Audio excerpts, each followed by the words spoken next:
Welcome to Teleforum, a podcast of the Federalist Society's practice groups. I'm Dean Reuter, Vice President, General Counsel, and Director of Practice Groups at the Federalist Society. For exclusive access to live recordings of practice group Teleforum calls, become a Federalist Society member today at fedsoc.org. Welcome to the Federalist Society's virtual event. This afternoon, April 1st, 2022, we discuss Courthouse Steps Oral Argument, Egbert v. Boule. My name is Ryan Lacey, and I'm an Assistant Director of Practice Groups at the Federalist Society. As always, please note that all expressions of opinion are those of our experts on today's call. Today, we are fortunate to have an excellent panel moderated by Judge David Strauss, whom I'll introduce briefly. Judge Strauss is a circuit judge of the United States Court of Appeals for the Eighth Circuit, and he's a former Associate Justice of the Minnesota Supreme Court. Prior to becoming a judge, Strauss was a member of the faculty at the University of Minnesota Law School from 2004 to 2010. Judge Strauss received his Bachelor's of Arts degree and Master's of Business Administration from the University of Kansas. He also received his law degree from the University of Kansas School of Law. After our speakers give their remarks, we will turn to you, the audience, for questions. If you have a question, please enter into the Q&A feature at the bottom of your screen, and we will handle questions as we can towards the end of today's program. With that, thank you for being here with us today. Judge Strauss, the floor is yours. Thank you, Ryan, and thanks to the Federalist Society for putting together a really great program on an important issue. Bivens has been in the public eye and in the Supreme Court's eye for a number of years now. They've taken, I think, 3 cases over the past 5 or 6 years, from Ziegler versus Abbasi to the Egbert versus Boule case. And we have a absolutely wonderful panel today. On one side, and I think we're going to have some room for agreement here because we talked a little bit before starting the seminar, but I'm still going to say we got to have some disagreement. So on one side, we have Anya Bidwell, who is on the Institute for Justice's brief supporting Boule. And you know, for the sake of argument, we'll say that she's more on the pro-Bivens side than the anti-Bivens side. On the other side, we have Erin Hawley, who's is from the Independent Women's Law Center, which wrote an amicus brief on behalf of Egbert. And again, just for the sake of argument, we'll say, at least in this particular case, that she is on the anti-Bivens side. What we'll do is we'll hear a presentation from each of our panelists, and then I have a list of questions to ask and to promote discussion. And then hopefully, as Ryan mentioned, at the end of the discussion, we'll have time for Q&A. So without further ado, I will turn it over to Anya, who will start our discussion. Sounds great, Judge. Thanks very much. And thank you to FedSoc for putting together this wonderful panel. And it's an honor to be a part of it. So the oral argument in Egbert really unearthed how multidimensional the Bivens issue really is. And I think unpacking these many dimensions is a good way for us to understand it. So there were 2 questions presented, even though there were originally 3 questions, including whether it's worth overruling Bivens altogether. The first question was whether a Bivens cause of action exists under the 4th Amendment when the defendant works for an immigration agency or when the defendant performs an immigration-related function. And the second was whether Bivens applies in the First Amendment retaliation context. I'm going to give you an overview of the oral argument as it relates to these questions, and then briefly describe where I stand on those issues and where the justices also seem to be leaning, at least as far as we can glean from the oral arguments. So within the first question, justices wanted to really focus on 3 things. First, is this an extension of Bivens when you have a routine garden variety excessive force or search and seizure claim, but it simply is against the defendant who is anyone other than a narcotics agent, right? So as long as the defendant is not working for the DAA, is it an extension of Bivens? Second, the justices were interested in whether if it is an extension, are there special factors that would counsel hesitation against extending Bivens, even in a routine Fourth Amendment claim. Third, there was some interest with regard to how we should think about the Westfall Act. Is it an alternative remedy that should counsel against extending Bivens, or is it an authorization of Bivens by Congress? And if it is an authorization, then how strong of an authorization is it? And within the second question presented, justices, there weren't really any questions on the second question presented with regard to the First Amendment retaliation claim, which makes me think that the justices, generally speaking, there is a majority that thinks that an extension of Bivens, that First Amendment retaliation claim would be an extension of Bivens, and that there are factors counseling hesitation against extending it into that sphere. And as I mentioned, the third question, only Justice Breyer really seemed interested in exploring kind of the value of Bivens and also the underlying theme of implying remedies directly under the Constitution. We can certainly get to this broad theme here, but judging by the oral argument and by the explicit denial of this question presented, the court is likely to put this one on the back burner, although we can talk about, whether it should do so or not.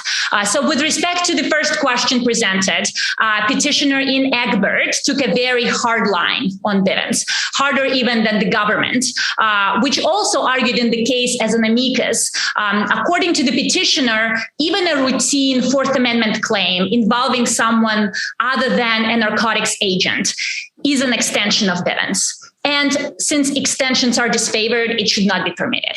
From my point of view, it is hard to see how any claim involving routine policing, which I would argue is the case in Egbert, since at the heart of the Fourth Amendment claim there is that a government agent entered private property and searched a car without a warrant and using excessive force, that this routine policing claim is somehow meaningfully different from Bivens itself. I don't think it is.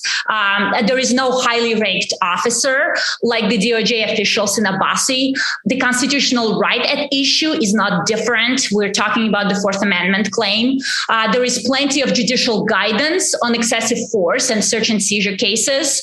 And the judiciary does not disrupt other branches when it adjudicates such excessive force cases. So the list of meaningful differences that Abbasi provided, it's hard to see how this case would be meaningfully different. And even if we accept that Egbert would be an extension of Bivens, there are no factors counseling hesitation in routine excessive force Bivens cases. The test, according to Abbasi, is whether the judiciary is well suited to weigh the costs and benefits of allowing a cause of action to move forward. And here in routine policing cases, the judiciary is unquestionably well suited. The cost of extending Bivens here is really not high. After all, we are not talking about recognizing a new substantive legal remedy, the concern that was articulated in Abbasi, or as Wilkie versus Robbins puts it, we are not talking about creating a new species of litigation. So the costs are really not that great. There are, however, plenty of benefits for the judiciary to get involved, such as that federal officials, just like their state and local counterparts, are held to account for excessive force violations, which are often the most flagrant constitutional violations out there. The Supreme Court seemed attuned to this line of reasoning during the oral argument. The justices kept pushing on what exactly are the cases that are permitted by Abbasi and by Bivens. This really was best articulated by Chief Justice Roberts, who very early on asked whether there really could be a Fourth Amendment free zone, kind of, Constitution free zone that Judge Willett talked about and Justice Roberts talked about Fourth Amendment free zone, simply because the routine policing took place at the border. So while I wouldn't go as far as to suggest that the justices are ready to say that there are no meaningful differences between Egbert and Bivens, I do think that there is a chance, however slight, that at the very least they would allow, Egbert's Fourth Amendment claim to go forward. And if not that, then maybe at least the justices would say that would at least contrast this case to a routine domestic policing case and maybe provide some sort of a protection zone for routine domestic policing cases, and say that within the search and seizure context of domestic policing, Abbasi, articulated a search and seizure zone that should be respected. And interestingly enough, this was the government's view too.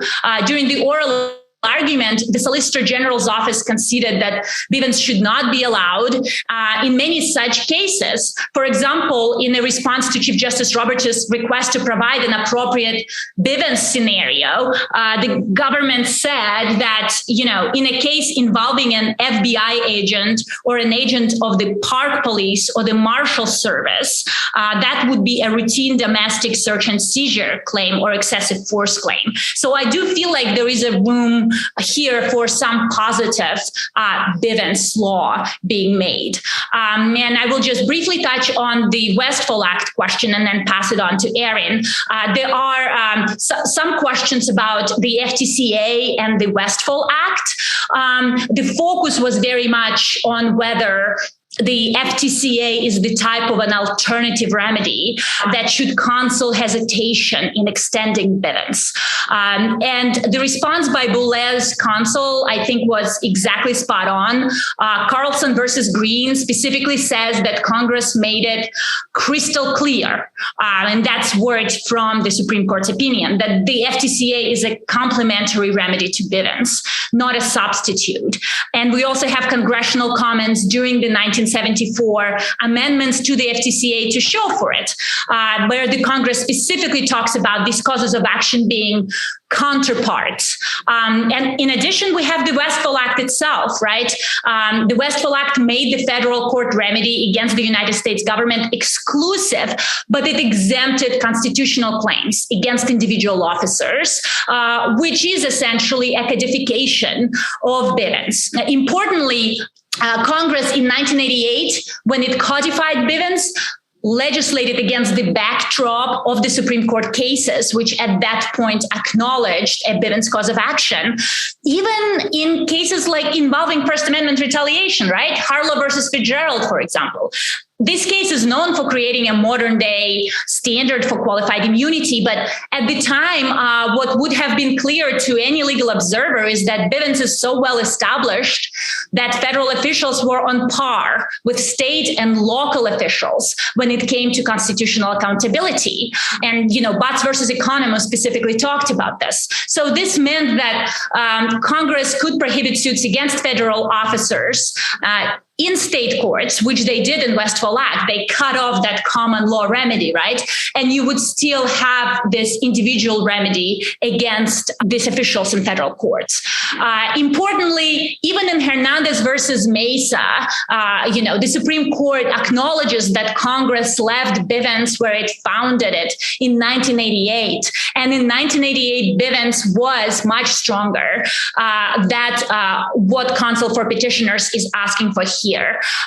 So, from my perspective, at the very least, Bivens would have been permitted under the Fourth Amendment for claims against federal police. So that's kind of my broad thinking on these three things that seemed to be on the forefront of the justices' thinking when they were asking the questions. And we can talk about sort of question presented number 3 and the broader implications of Bivens and what Bivens really is later in the discussion. I will now pass this on to Erin. Sounds good, Erin.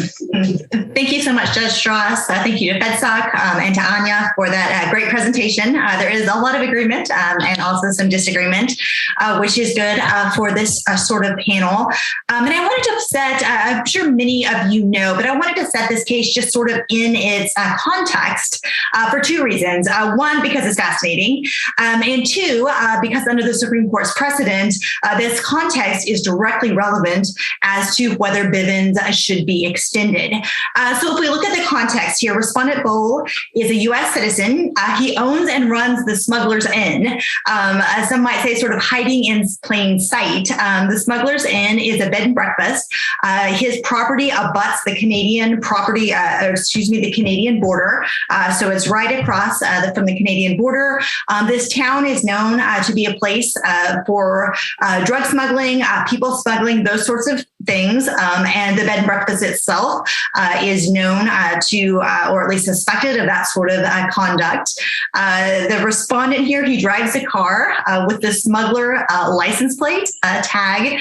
He's worked as a confidential informant for the Customs and Border Patrol. And subsequent to this case, he also pled guilty to Canadian violations of immigration law. So just a bit of background to say, why the Border Patrol agent here might have been interested in the Smugglers Inn. In the day in question, our petitioner Egbert went to the Smugglers Inn to question a person who was staying at the inn who was from Turkey about his travel plans, on finding that they were legitimate. He had no further questions, but he did get in sort of this altercation with Respondent. Respondent requested that he leave. Egbert refused to do so. Egbert pushed him to the ground, which results in the Fourth Amendment claim here. And then Boule reports Egbert to his superiors, at which point the allegation is that Egbert calls the IRS and says, hey, you might want to check out this guy. So that's where the First Amendment retaliation claim comes in. So a bit of context. So now to sort of the buckets of questions that Anya posed. And the first one is, is this a routine claim for a Fourth Amendment Bivens claim? I would argue not. And indeed, both Petitioner Egbert as well as the Solicitor General said no. And this is for a couple of reasons. First, there are national security concerns present here. As the government recognized, you are on literally a step away from the Canadian border. You are a Border Patrol agent who is charged with keeping the United States safe. You've got a suspected tip of someone who's in the country illegally. So that was the context for the Border and Protection Agents action here. So you do have those national security concerns that were not present in the original Bivens context. And again, even the government, although they were not willing to say you should never extend Bivens, as was Egbert's argument, they said you should not extend Bivens here. It is a new context. It is a new case. And there are these special national security concerns that counsel against expansion here. I think some of the interesting things from the oral argument is the question as to how you determine whether it's an extension. Do you focus on the job? Justice Breyer pointed out that I think there are 83 different federal agencies that might be involved with citizens. Do you look at their specific job as a Border Patrol agent? Or do you look, as Justice Barrett suggested at one point, do you look at the specific task that they are performing, and how does that come into play under the Bivens test? Is it Sarah Harris arguing on behalf of Egbert said that you need to look at both things. You need to look at both the statutory mission of the enforcement agency involved, as well as the particular mission of the particular context and the particular officer involved. So she said you need to look at both. On the other side, the counsel for Boule suggested that, you can't possibly have this sort of free zone, as Anya said. But again, if we look at the specific facts of this case, you have a Border Patrol agent who was investigating a tip about a possible border violation that would have national security and national relations implications, according to the Solicitor General. So that does seem an extension of Boule's. It's not your routine Fourth Amendment claim that takes place place within, the four corners of the United States and doesn't involve those national security concerns. So that's the first question presented. I agree with Anya with the respect to the second question presented. The court didn't seem much interested. Even Felicia Ellsworth, who was representing respondent here, admitted that she had an uphill climb for her client with the First Amendment retaliation claim. There's special considerations just by the nature of retaliation claims, in addition to just extension of Bivens in general. And then I think that gets us to sort of this third question presented that the court declined certiorari on. And Egbert here had explicitly asked the Supreme Court to take up the question and to decide whether Bivens was incorrectly decided. To me, that's one of the most fascinating parts of this case. I think we have a series of decisions for the last 30 some years in which the court has continually pared back Bivens. And I think this is a realization by the court that implying causes of action is not for the court, but rather is for a congressional cause of action. And I've been thinking of this in the context, actually, of sort of the court shift away from purposism into originalism and textualism. And I think in that vein, a 2015 speech by Justice Elena Kagan is really instructive. And in that speech, she was speaking about the late Chief Justice Scalia and how much he had changed how the court goes about its ordinary business of deciding cases. And she's just got some fabulous statements in there that sort of explain how we got Bivens, and also why it might be a bad idea to extend Bivens outside of the context, or might even arguably be a reason to overrule it. So she joked that, we're all textualists now in 2015, and said that if someone had even mentioned statutory interpretation to her while she was in law school, she might not have known what that meant. And that was really the time period, as Judge O'Scanlan has pointed out, that the purpose of Bivism was the dominant strain of legal interpretation, sort of this common law lawmaking in the legal academy at the time. And then you get decisions like Bivens, in which the court says, you need to have a constitutional remedy. They implied a constitutional cause of action. The court acknowledged in Bivens that the Fourth Amendment does not, in so many words, provide for its enforcement by an award of money damages. Today, I think that would be the end of the line, even for justices like Justice Kagan, who sometimes is on the more liberal framework in the ideological spectrum. But for her, I think the fact that the Fourth Amendment does not, quote, in so many words, provide for the enforcement through this mechanism would mean that it's up to Congress to create it. So the Supreme Court, since Bivens, of course, has returned to text, structure, and history, leaving Bivens, as the court has acknowledged, sort of an anachronism, or as one justice said, the relics of the heady days in which the court assumed common lawmaking powers. And so I think you have the backdrop of this sort of question about who it is, what branch of government should be creating causes of action for money damages, I think is informing the court's jurisprudence as it continually narrows Bivens. So this recognition that it's not for the court to do these sorts of things results in I think, a narrowing and a whittling away at Bivens. And I think for that reason, I suspect that the court will find that this is a new context, that it involves border protection agencies, and that Bivens cannot be extended, given the underlying sort of problems with that decision. And then the last thing I will say is that there is this tension, as the Chief Justice notes in oral argument, that this whole sort of Bivens framework depends on a fact-specific contextual inquiry, which again is not something the Supreme Court ordinarily does. So again, I think just another indication that the initial Bivens court went wrong. Outstanding. I'm going to take, and for those in the audience, spend some time thinking about if you have questions for the panelists, because I'm going to try to leave 10 to 15 minutes at the end. But in the meantime, I'm going to take a little bit of a moderator's privilege here. And as we were discussing actually before the program started, I've had the honor of writing a lot of the Eighth Circuit opinions on Bivens since Ziegler versus Abbasi. And the teacher in me, the professor in me, is still still there. And I want to briefly summarize what I think is going on here in hopefully a helpful way. When we looked at Ziegler and we looked at Hernandez in the Eighth Circuit, it really comes down to a two-step process. Step one, which is a factually intensive inquiry, is to determine whether or not there's a new context. And if there's a new context, and only if there's a new context, would you go on to step two.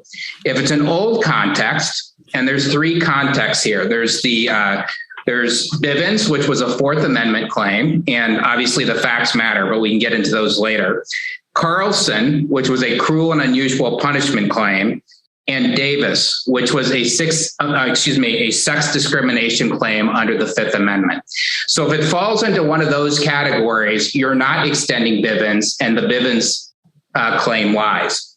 But if it's a new context, you go on to, and by the way, on that first point, what you're hearing between the two panelists, I think, is Aaron might define those cases a little bit more narrowly than Anya would. Anya might be a little broader. And there's debate because it's so open-ended among the courts of appeal on how to frame whether it's a new context or not. So it's a complicated inquiry. The second step, you have to figure out that if it's a new context, are there reasons to counsel hesitation? Are there reasons not to expand Bivens to a new context? Keep in mind at the second step, and it's hard for judges to sort of balance these policy concerns. I don't really do policy, but the second step requires us to talk about the policy and think about what the effect on the other branches of government might be. But we have to think about that and then figure out whether or not there's a reason not to extend it. And so this is a tough inquiry for judges, and recognize the Supreme Court has not extended Bivens or recognized a Bivens cause of action for over 30 years. So that's one thing to keep in mind as you litigate or encounter Bivens cases. So with that, sort of factual background in mind, I thought I would jump right into the questions. Both of you mentioned question 3, and question 3 was whether to overrule Bivens.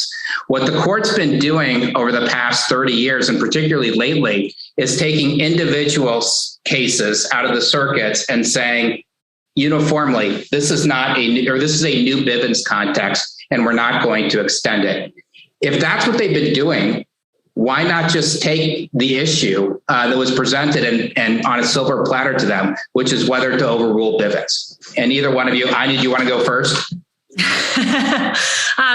That was an interesting development, especially because the Institute for Justice, we have 2 petitions pending before the court that specifically presents the, what happens to Bivens in domestic policing cases, right? So in both of our cases, it does not involve any kind of immigration. So I would argue that, Abbasi is very clear about search and seizure context in which it arose. And as you, Judge, mentioned, that I would argue for a broader Fourth Amendment understanding of what meaningful differences actually are.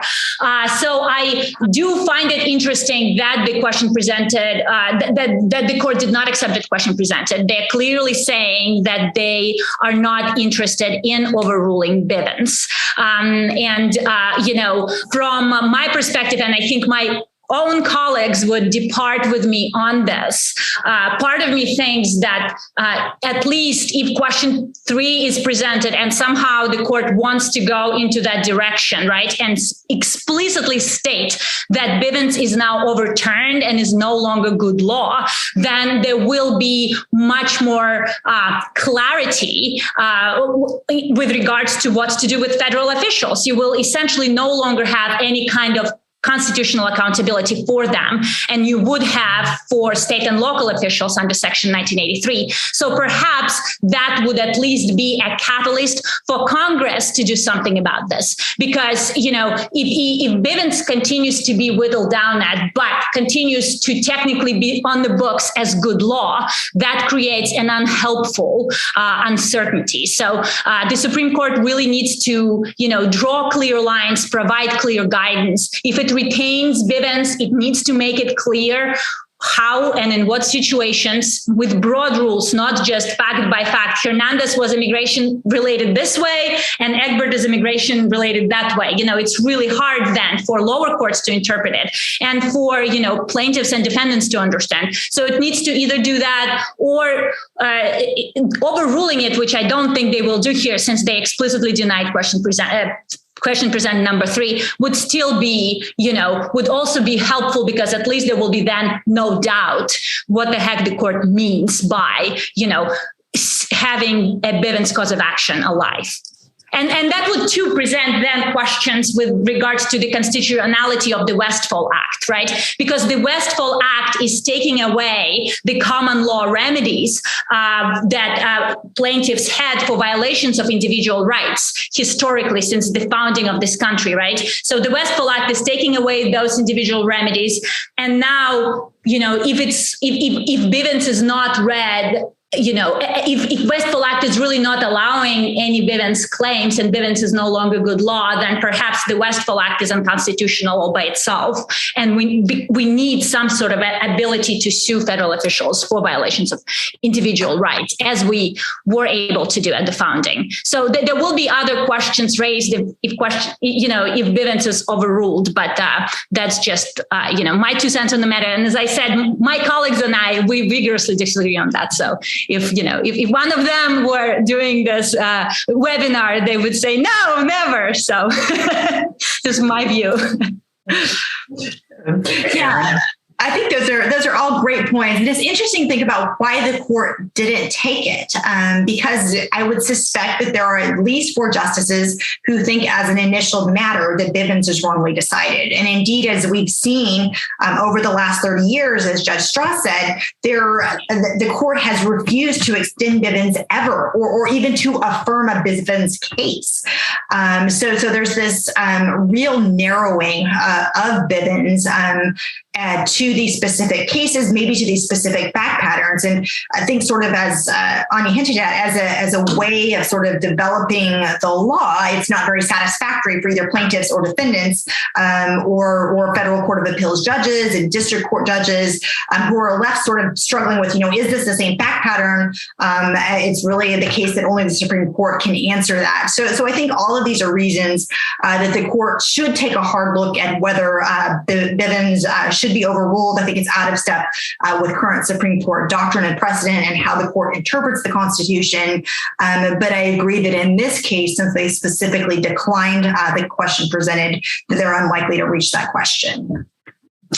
Related to that, what about Justice Barrett? You mentioned, Aaron, that you think there's at least 4 justices that don't think it's right as an original matter. As I recall, Justice Barrett was appointed after Hernandez, and she's sort of the wild card. Did either of you get a sense, and Aaron, you can take this first, of where Justice Barrett may stand on this and the broader question of whether Bivens should be overruled? So I think from her questions and oral argument, Justice Barrett seemed very skeptical of extending Bivens. She sort of talked about this idea of, looking carefully at the facts to make sure that they are close parallels to previous Bivens actions. I think the reason to do that is because you have concerns with sort of the legitimacy of Bivens, because it's sort of this narrowing rule of construction of one of the Supreme Court's own cases. Generally speaking, you should, interpret a case for what it says, not narrow it. So why would you narrow it? Maybe because you think that there's an issue underlying it. You can also sort of pull those threads out of Hernandez and other cases, Abbasi. But I suspect her idea of narrowing those cases would come out of a concern that Bivens was wrongly decided. That would be consistent, I think, with her, views about originalism and deferring to Congress when it is in Congress's wheelhouse and those sorts of things. But I agree with you that we don't have a clear indication of her views on this. And I think there was a very interesting exchange between Justice Amy Coney Barrett and Sarah Harris, who represented petitioner Egbert, where Justice Barrett, she was kind of talking about, does it matter what agency the officer is working for, or does it matter what function this officer is performing? And, counsel for Egbert would not concede that, if unlike the U.S. government, frankly, that if this is, somebody working for a CBP agency, but performing, traditional policing functions, that Bivens should be allowed. So I think that she is kind of working within, precedent, looking at what Abbasi is talking about. And I don't think she is convinced, at least when, judging by the oral argument, that the fact distinctions from Bivens itself would automatically make it a new context and then would not allow a cause of action under Bivens. So there's a lot of complexity in her understanding of Bivens, and she's thinking about it, as I mentioned in my introduction, like in a very multifaceted way, because the Bivens cause of action turned out to be a very multifaceted type of a topic, even though fundamentally it's a very simple question, should federal officials be held accountable for violations of constitutional rights the way state and local officials are? Fascinating. So here comes a broader sort of law professor type question, which is, in several areas, and we saw this and I'm not going to ask about this other area, but just use it as an example. In SELA law, the removal case, removing executive officers. The Supreme Court has talked about, for example, that the president does have that function, but it's been clear in these types of cases, well, if we've allowed things in the past, we're not going to allow our new precedent to disrupt that old precedent. We're going to leave that old precedent alone. And you see that a little bit in the Bivens context, where you see that a number of the justices are uncomfortable with Bivens. We don't know if it's a majority that want to overrule it or not yet, but they're uncomfortable with it. But they're saying, let's go ahead and keep it to what we said, 40 years ago, and let's not extend it out any further. So on one side, I think IJ's position might be, well, that doesn't make any sense because you need to extend it further. If the same policies that underlie Bivens to begin with are still there, maybe it should be extended. And on the other side, Aaron and others would say, well, that's not a good way to do stare decisis, because if it's wrong to begin with, you should just overrule it. And so I guess my question is what do you think about that as a practice? The fact that the court is limiting those prior cases to the facts, leaving a lot of people in the dark about whether and how to expand or contract it. And I'll open it up to either one of you, because that's a very broad question. Well, Judge, what the Supreme Court said 40 years ago with respect to Bivens, right, is actually very broad. Kind of the understanding at the time about what would, first of all, they were looking at it as a complementary cause of action to what was happening in state courts. At the time, you could sue federal officials in state courts. So they're looking at it, one, as a complementary cause of action, and two, as this ability to imply rights under the Constitution. And after Bivens, as you mentioned, you have Davis versus Passman, you have Carson versus Green, you have cases like Butts versus Economo, where the Supreme Court speaks in broad terms about accountability for federal officials, and that being on the same level as accountability for state and local officials. So, for the longest time after Bivens, not longest, that's certainly an exaggeration, for, 8 years. Like say 10 years or so, you actually do have the Supreme Court really thinking about Bivens in broad terms. And if we are talking about preserving Bivens as precedent, that's it was a broad precedent, right? Winnowing it down and limiting it to its facts is essentially overruling it, but in anything but name. And that, I think, could be very deleterious to our system of government, because it's when precedent is overturned, that makes sense. When precedent is robustly enforced, that makes sense. When precedent is limited to its facts, it doesn't make sense. It provides window dressing for anybody who wants to take it. So I agree with a lot of that. I will say one thing I think, though, that we fundamentally disagree on, and that is not that it's unimportant to hold federal officials accountable for violations.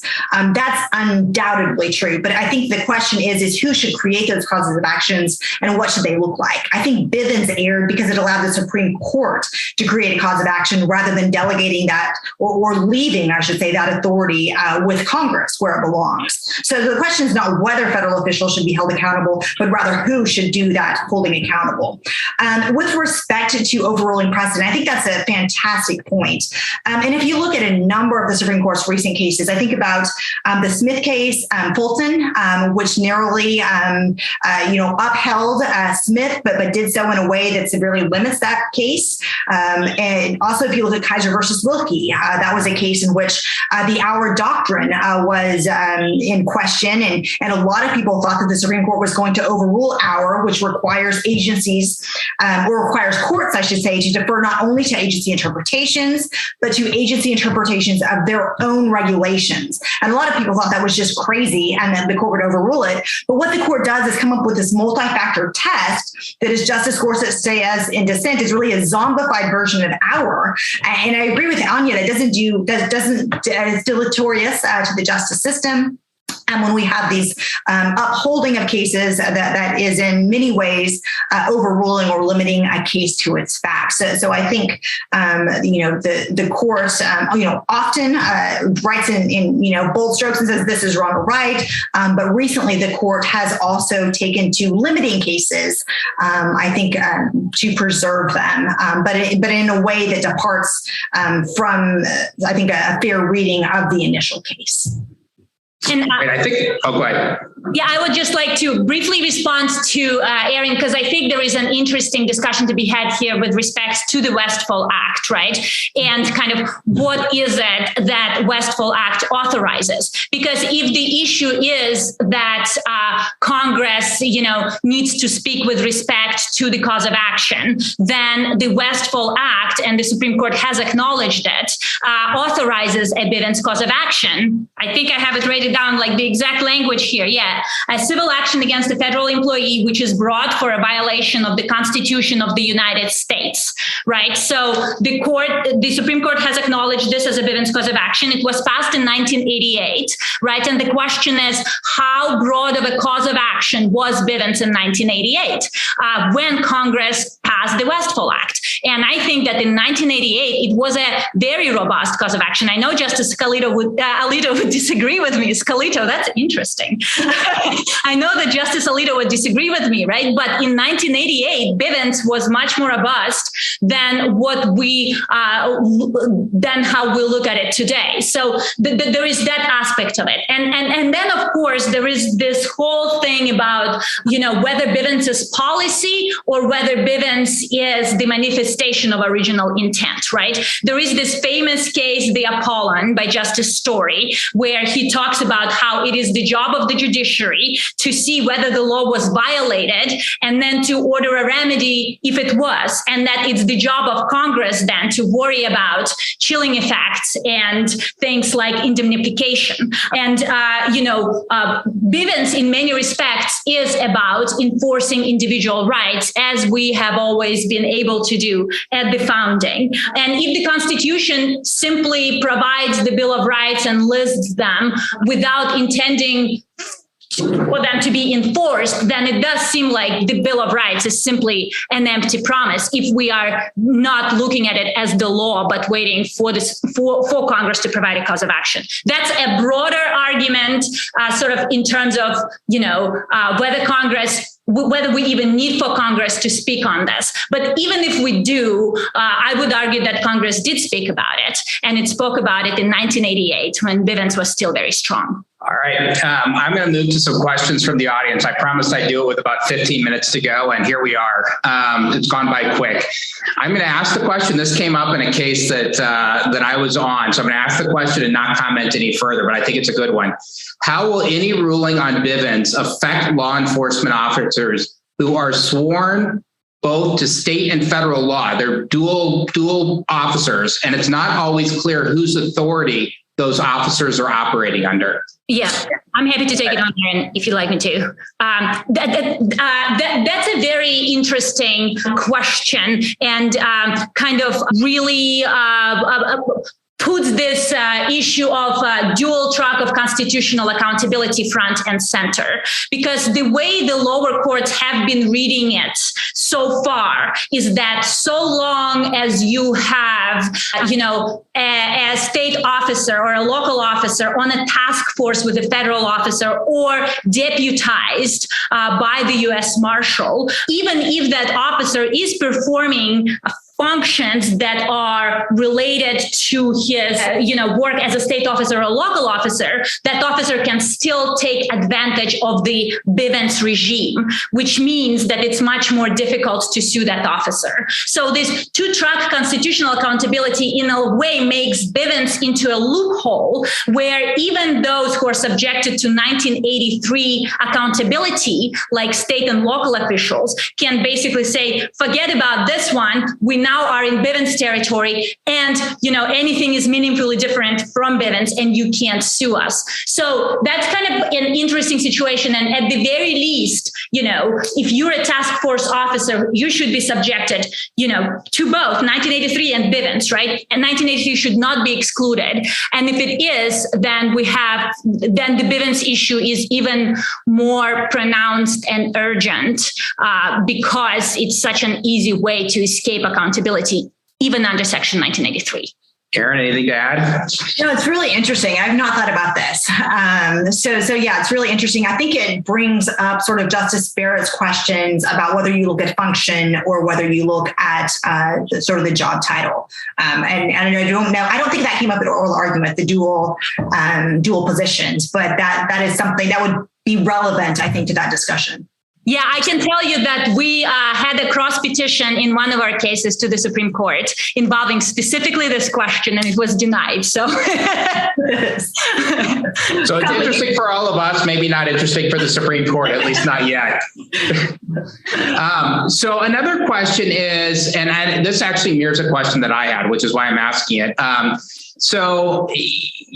And it's really, I think, mostly to IJ's position, which is, does the Constitution actually require a judicial remedy for unconstitutional conduct by federal officials? And if so, where does it come from? Because that seems to be a thesis of IJ's brief. And I thought I'd give you a chance to respond to that question from the audience. Yeah, there is a big sort of the discomfort with Bivens comes from this idea that it's true you had individual rights accountability at common law, but that it naturally doesn't translate into individual rights accountability directly under the Constitution. And one of the one reason that courts are queasy is the Erie Doctrine, right, that abolished the general common law. And so the thinking is, these were general common law, and now, we don't have it anymore. And you shouldn't have a cause of action without a congressional permission slip. But at the very least, Bivens is, if nothing else, it's federal common law, right? Because it is an area of peculiarly federal concern. In the words of the Supreme Court in Boule versus United States Tax Corporation, for example, where you have, specifically federal interests, and Justice Harlan talks about it in Bivens and how important it is there. So at the very least, Bivens is federal common law, but also in terms of Constitution, we're not just looking at like self-executing provisions like the takings clause, for example, right? We are looking at, the promises made to us as the people about rights that we have. And in the system of government that we have here in the United States, you really can't enforce those rights if the courts are unwilling to do that, because you have nowhere to turn to. So while 1983 is a great cause of action to have, and it is an important one, and it totally made sense after the Civil War when state and local officials were not interested in protecting individual rights, especially of folks like slaves, former slaves, right? it totally makes this passing statute 1983 made sense. It was, it's not a necessary precondition for being able to sue under the Constitution. Well, let me add, and I'll ask Aaron a companion question, which is IJ's brief, and this is reflected in what you just said, argues that the originalist / Blackstonian view is that the damages remedy actually, quote, springs from the right themselves. And a view that's actually, I think, is quite similar to what Chief Justice Marshall may have said in Marbury about all rights needing a remedy. There must be a remedy. That's right. Right. And then you have the common law background that you mentioned. So, Aaron, you mentioned that folks are skeptical on the court of the origins of Bivens, but isn't that a pretty good originalist answer? So I don't think so. I agree. Chief Justice Marshall does say that basically, if there's a right, there must be a remedy. But it's not clear why that's true in a system of positive law.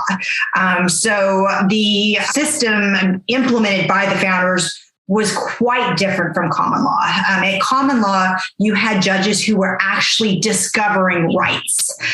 So they were looking to customs, they were looking at prior precedent in order to discover what the law, quote, is. We don't have that system anymore. We have a system in which Congress and the elected branches, the president with his signature, passes legislation that governs our republic. It's not a system in which judges discover or make the law, they interpret it. So I think that's a fundamental difference here. And you do have some provisions like the takings clause that Anya mentions that's more self-executing, that does provide a sort of remedy. But the other Bill of Rights amendments don't have that sort of self-executing provision. And I think if you are looking to the differences between common law and to the structural separation of powers that the founders actually implemented, they intended that authority to go to Congress and not to the courts. Okay. A side question, which is, and I'll address this to Aaron as well. Another argument I've heard, and I think it's an interesting one, is Bivens exists. And I know it's a judge-made doctrine, but should Congress we've been talking about maybe Congress will act if Bivens is overruled, but maybe the opposite should be true. Maybe Congress should have the responsibility to overrule Bivens, and then we'll be in a different spot. So I guess my question for you is, why not put the onus on Congress to act now that the court's created the remedy? Well, the court's been clear in sort of the Clean Water Act sort of type of litany of cases. If you look at Riverville outside Bayview and you look at these other cases in which the court has acknowledged that perhaps past courts had gone beyond the scope of the term waters of the United States. And there was this idea floating around in those cases, Congress could have changed that, but they chose not to, sort of this idea of congressional acquiescence. But I would argue, even in that context, where Congress is certainly aware of how the court has interpreted Bivens, it's certainly aware of how the court has interpreted waters of the United States, but the court's role as an Article III court that swears to uphold the Constitution of the United States is fidelity to interpret the Constitution and statutes, not to sort of rely on this idea of congressional acquiescence. So I guess I would say that I don't think congressional acquiescence is a very strong ground to adhere to past wrong precedent. I would agree with Aaron in terms of Article 3 and its importance. And I actually do think that Article 3 gives court permission to interpret the Constitution. And if Constitution is violated, order a remedy. In addition to Article 3 powers, there is, of course, Section 1331, which is federal question jurisdiction. And Congress passed that at around the same time as it passed Section 1983. For 1331 all by itself as a federal question jurisdiction, plus the Article 3 power, is enough to allow federal courts to imply remedies under the Constitution. Now, the question is, and it's kind of Dean Chemerinsky in his federal jurisdiction treatise kind of talks about it.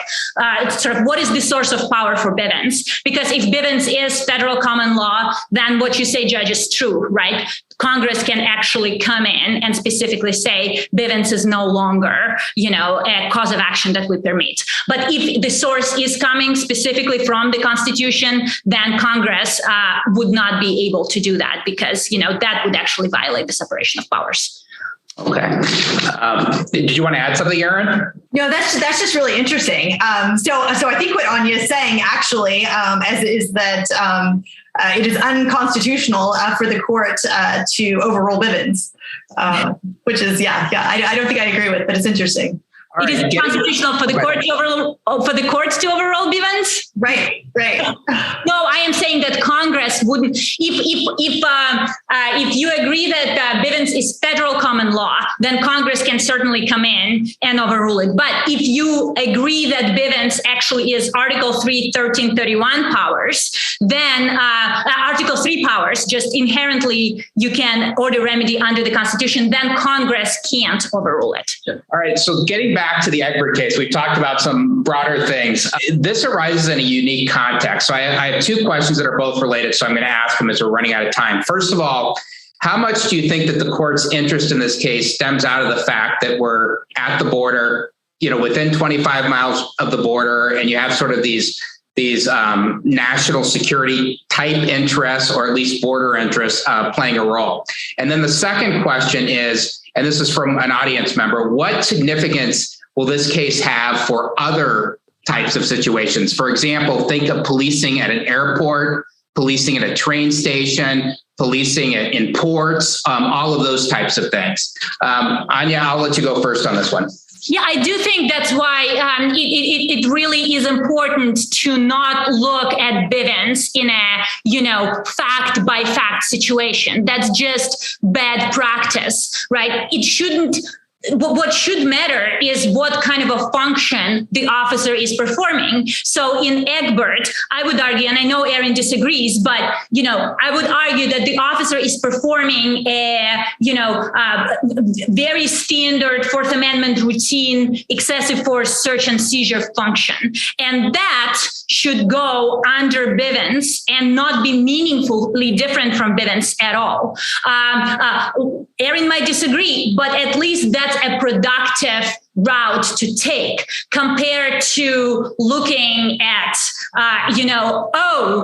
this happened, like one of the cases we had where a Vietnam veteran was beaten by security guards who worked for the VA police, where the Fifth Circuit says, this happened at the VA building instead of happening at a house. Therefore, and these were VA security guards rather than Narcotics Bureau officials. Therefore, it's not like Bivens. So factual distinctions are not productive. Functional distinctions, I think, are a much more fruitful avenue to go down. Okay, Erin? I think that makes sense. I think also you asked, why did the court take this case? I think one reason is definitely the border concerns. And the second, I think, is this case came out of the Ninth Circuit, in which the court recognized not one, but two new Bivens actions, or at least arguably new Bivens actions, which I think is something the court has been really clear about cautioning, that's not something the courts are to do without carefully thinking about it. So I think that's another reason the court took it. Do you think this is a case where the court was more interested in the First Amendment issue, which is the one that they didn't ask any questions about, and the fact that the Ninth Circuit was the first circuit to recognize the First Amendment claim, and then the Fourth Amendment claim kind of got caught up in the mix, which is really what became the focus of oral argument? I think it's quite possible. Yeah. Interesting. All right. Well, we don't have a lot of time left. I'm told we have to end at an hour, but I want to we have 2 minutes left, and I want to give you each a minute to have any closing remarks. If you have any, you can certainly pass and we can end a minute or two early, but I want to give you a chance. This time we'll go in reverse order. Erin, if you have anything to say, please feel free. Sure. So I think just quickly, I think we can agree that federal officers should be held accountable for unconstitutional actions, but I do think it's important on how that remedy is created. If we do have this sort of general common law, my concern is that it would vest federal judges with a wide amount of power. And as the Chief Justice has noted in other contexts, when there's not clear constitutional text, that is when a judge is most at sea and most in danger of imposing his or her own personal prejudices, even if completely innocuously. So I worry when we're sort of at sea from that constitutional text. All right, we have about 45 seconds left. Oh, great. Anything to add? Well, I would just say that the dual track of constitutional accountability really worries me. When Bivens was first, when the court decided Bivens, we had an ability to sue federal officials in state courts, and then we had an ability to sue officials under federal constitution. What we have today under the Westfall Act is a complete closure of the state law route, right? You can't sue federal officials in state courts. And now what we're hearing from many is that Bivens is extremely limited. And from some, according to some, it's only purely on Bivens's facts. If you look at it that way, that there's no longer an ability to sue in state courts, and Bivens only allows you very, very, very small amount of constitutional claims to move forward, then essentially there is an absolute immunity for violations of constitutional rights when it comes to federal officials.